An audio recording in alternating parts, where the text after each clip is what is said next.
Assalamualaikum warahmatullahi wabarakatuh. Ilmaan Oromoo Islaama kan taatan kan biyya keessaa fi kan biyya alaa jirtan akka amantii Islaamaatitti isin simanna. Kan ammoo amantii biraa qabdan Oromoo taatanii ashama harka fuune isiniin jenna hordoftoota keenya. An Maamad Yuusufi chaanaalii Kuulanii Boruuti. Kuulanii Boruu kana maqaa wanni moggaafanneef qabsooftuu fi gootittii intala Oromoo Misiraa Abdurmaan Jaamtii kan itti dhalatte Baarargee aanaa Kombolchaa Araddaa Golaraaboo ganda Qalaadaa bakka jaamtutti dhalatte jiraattuu ganda keenyaatii fi jiraattuu aanaa keenyaa qabsooftuu takkitti intala Oromoo ishee waan qabnuuf chaanaala kanallee maqaa isheetiin moggaafannee kan jiru namoonni maatii keenya hin ta'in maatii keenya akka subscribe gootanii maatii keenya dabalamtan kabajaan isin gaafanna. Haanis sagantaalee garaagaraa babbareedduu miidhagduu fi bakka hawwata turizimii godinni Harargee ba'aa aanaan Kombolchaa qabdu isin daawwachiisuudhaan isin wajjin turra yeroo biraatis jechuun hojja akkasumatti nuti har'a wanni qabannee dhiyaanne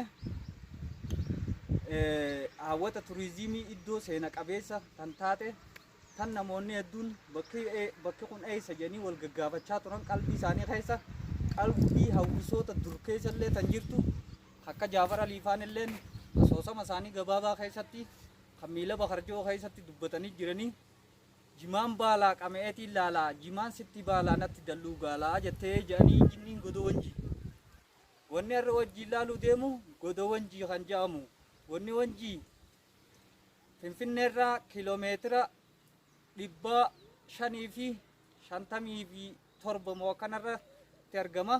Magaalaa Hararirraa ammoo kiiloomeetira 20 takka argamaa jechuudha. Malkaarraafuu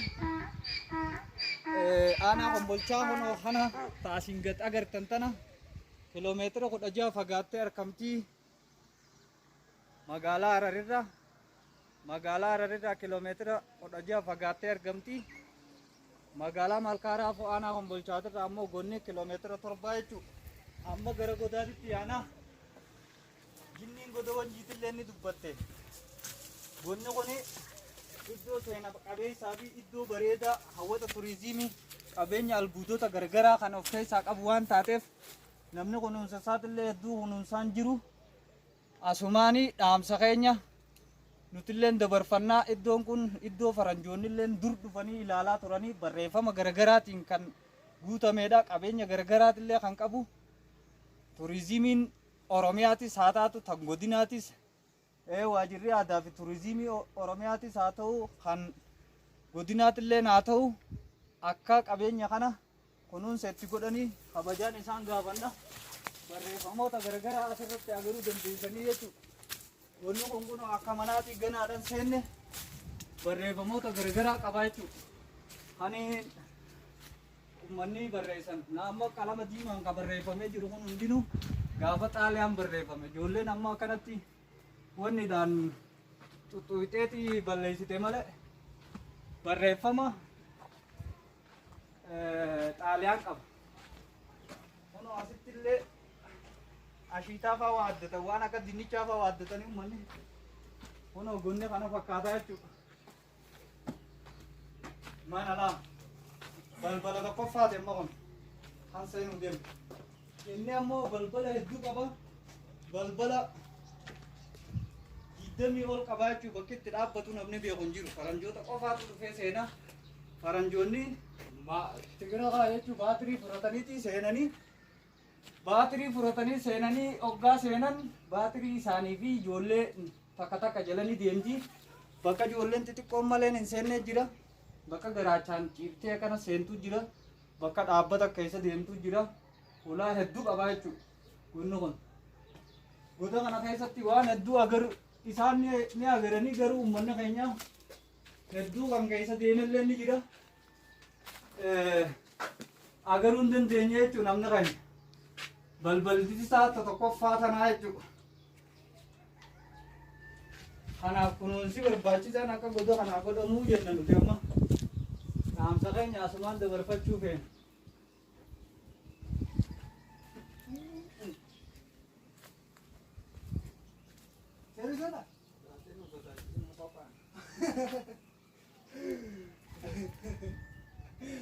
Itu awal turisme dia. Goni wanci. Anak mama isin sene single simna cuma nusi. Bal atau kopa terjadi cu.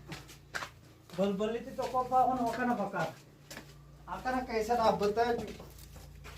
Romni ni warni akayat tadi sinsen os kaisa namni garus ni dandai cu. Sena. Ifa kam nama nuti ifa dani lala irai cu. Bal atau kopa kan kaisa akan diemta. Namni kayaknya aku nolak karan saat ini akan apa kata cu bodoh kan kaisa. Ni mulla ta. Akan apa kata cu.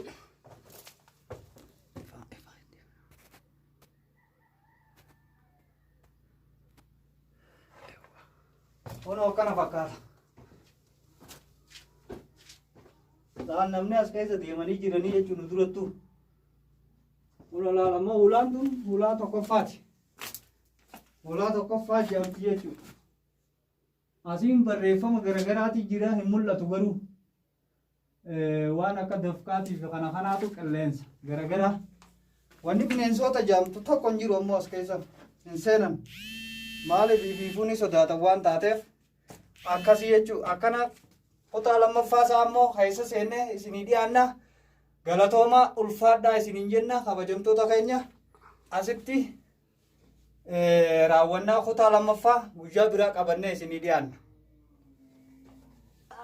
Wanni hojii akkana fakkaataa dhukkeen karaatii fi kunis waan miila nu dhukkubeessiteef jecha.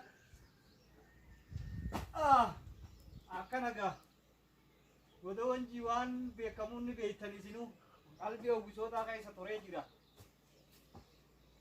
Amma karaa gubbaasaa isin daawwachiifna gaa keessa xumurree jirra waan ta'eef kutaa lammaffaa itti deebina waan ta'eef hadaamotaa fi biqiloota garagaraa ammoo inni gonni guututti dhaguma beekta. Dhagaa uumama rabbiin akkanumatti uumee kaa'e. Dhagaa kun waa gurguddina isaa isinuu waan ijaan agartan. Jala isaa kanaas waan akka tiinii waan akka adaamii tiivii kana jira. Gubbaa irratti illee yoo ol baatan akkasuma. Bakka ama namni hin beekne jiru iddoon kunis iddoo ama majaa amaa jedhaniin jechuudha. Waan adda addaa waan babbareedduu hundaa jira. Kutaa lammaffaa irratti isin himna amma gubbaarra isin. Gubbaa isaati irratti ol ba'uu deemna. Gubbaa isaan waliin daawwadhaa isiniin jenna gaa. Gubbaarraa isa hoggaa gallaalan waan addaati waan ta'eef. Kunoo karaa gubbaarra akkana balaa. Karaatu gubbaarra deema. Karaa isaa ka'eetiin haramaatti dhaabbata jedhu warri isa qotan. Gubbaarra uuruu jira. Uuruu tan ammoo qonnaan bulaatu qotatalaan goda kana gubbaa jechuudha. Uuroota jira. Bishingaa fi boqqolloo facaafatanii gonni as jalaa jechuudha. Bakki nuti reefu irraa isaa turre. Kun akkana jira karaa jira. As jala inni bakka inni jiru jechuudha. Akkana karaa keessa deema. Gubbaa isaa karaa deemaa jechuudha. Karaa deemaa jechuudha. Asirra dhaabbattee gaafa gallaaltu gaa magaalaa miti. Magaalaa wajjin baadiyyaan teenya Harargee misira fakkaattee korumbaa jira. Waan adda addaati jira. Akkana gallaalaa gaa. Saudi Arabiyaa malee hin jettu. Hoggaa asiin gallaalte. Qabeenya adda addaa rabbiin as kaa'e jechuudha. Kutaa lammaffaa keessatti waan achi keessa jiru isiniif dhiyeessina. Waan goda san keessa jiru goda ulaa tokkoffaa irra dhaabbanne irra ulaa lammaffaa irraa kaaneeti hanga ulaa torbaffaatitti isin wajjin deemnaan waliin tura isiniin jenna torbaan dhufurratti sagantaa bareechinee jechuudha. Isinii dhufnaa yoo rabbiin fedhe amma. Har'a kun iddoo seenaa qabeettii jirra. Iddoon kunis bakka goda wanjii jedhamu. Ichi keessa jirra. Ol seenneeti baatirii guddaa osoo hin fidatiin dhufne bilbila keenya ibsannee yeroo seenu bilbilli ulaa takka bira lama numnoo jechuudha. Sani amma waan akka bilaashaa kana jira. Ifaadhaan seennee moobaayiliin hanga seenu ulaa takka achiifne ulaa lamuutaa yeroo seenu yaanu baatirii qabnu wanti nuti dukkanoo itti gaddeebine. Amma ol seennee Maali wanni diddiimaan godhamu? wanni diddiimaan kun ilaal akkanatti barreeffama amma dura warrootan qorattoota iddoo seena qabeetii maarri jaanii irratti deemu tokko nagarre. Faranjoota. Faranjoota jaaman jechuudha. Akka uummanni Oromoo jaanitti. Faranjoonni san dhufanii barreeffama isaanii irra barreesse kana laata. Afaan maal ibsiti afaan Xaaliyaan. afaan xaaliyaan na fakkaata garuu. Barreeffamni afaan xaaliyaanii jira garuu amata meeqa turee jira beektaa irra barreessanii. Ilaa ammatti irraan dhumne jechuudha jira. Isaan malee hiikaa uummanni keenya hin beekan jechuudha. Ijoolleen agartuu hanjamatti godhuudhaaf akkatti 00 irra gugguute. Barreeffama isaanii kana fakkeessine jaanii. Waan isaan jaalladhu waan jechuun kun jiru hin beekan. Kun laal waan akka cileetiin fuudhanii irra barreessanii ni agarta kana cufa laal.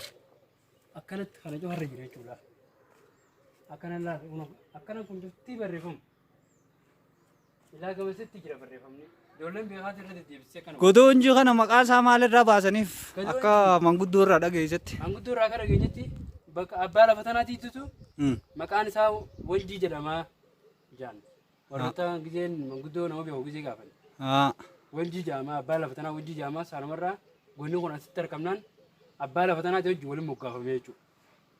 Goda Wanjii jedhame abbaa lafaati wajjin. Akkasii walirra maxxansan. Mee hordoftoota keenyaaf hoo maal dhaamta? Hordoftoota keenyaaf garuu viidiyoon itti beektee qabannee jirrus ganaa hin dhumne viidiyoon amma deeqaa muraasa beektaa. Ganaa kutaa lammaffaa itti aana. Haala miidhagaatiin haala bareedaatiin itti qophoonnee dhufnee seennee ilaa maxxansaatiin deebiillee isin garsiifnaa jechuu barbaade. Meeshaas guuttannee. Waraashina keenya guuttannee ittiin teenyee dhufne jechuudha. Yeroo biyye. Akkamatti dhufnee osoo ittiin qophaa'in dhufne jechuudha kan seenan yeroo. Ani immoo akka mataa kiyyaatti dhalataa aanaa kanaati yeroo takka dhufee akka irraatti seenne. Har'a seenuun kun waan guddaan irra gahan. Sanbira oote ammas warroota maatii kudhanii boruu taatan. Like tuqa, subscribe tuqa, share godhaaf jajjabeessaa gurbaa kana nuuf cinaa dhaabbadhaa. Galatoome saahiba kaja qaalii. Akkana unoo wanni jiru kana fakkaata kutaa lammaffaatiif walitti deebina nagatti.